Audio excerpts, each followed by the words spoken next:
Early Sunday morning around 1 a.m, one of our residential supervisors has heard some noise, some boys shouting from one of the residential units, and has called on the phone directly to that unit to find some of the boys there quite distressed. They've immediately gone over, attended that unit, and found one of the boys having convulsions and another one of the boys very agitated and unwell.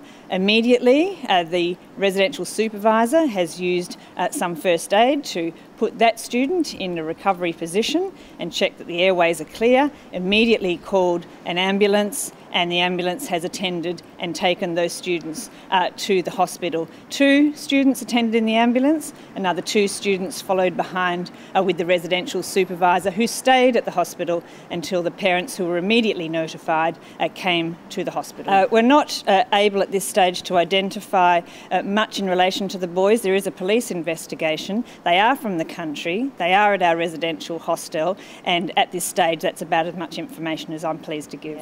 Our first point of call really is the health and well-being of the 4 students and their families. We have counsellors available, psychologists available to the residential college that come from the education department, and they're out there assisting. So that's the first thing. These children are someone's sons, and so we want to support and help the families as well. Second of all, of course, we have a responsibility to all the other students and their parents, and they will be notified of the incident. And that's our regular way of operating in these circumstances. We're hearing about this now because there was an overdose. What's the history of drug use like in these colleges? Is it a problem? I think we shouldn't jump to use of the term, for example, overdose. That hasn't yet been established. Certainly one student reacted badly to the use of what allegedly is synthetic LSD, but that's a matter for police. Can I just say this and make this very clear? There is no pattern or history of drug use at our residential colleges. They're high quality colleges. We cater for many students around Western Australia, and there's nothing to suggest that this is anything apart from a one-off, very sad and very unfortunate incident. But any incident needs to be looked at closely, and that's certainly what I intend to do. It's very clear to me that the college has an annual program of education and curriculum around drug and alcohol use.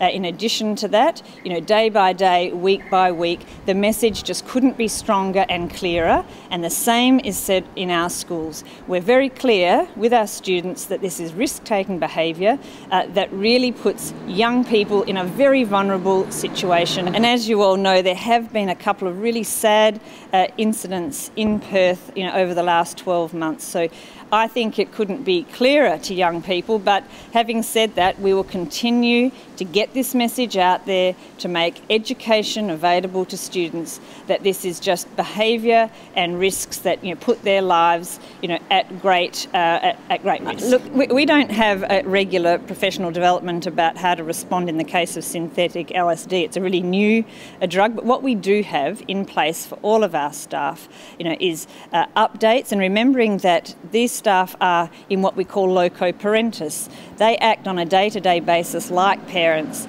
They're greatly concerned for the students, they care for them really well.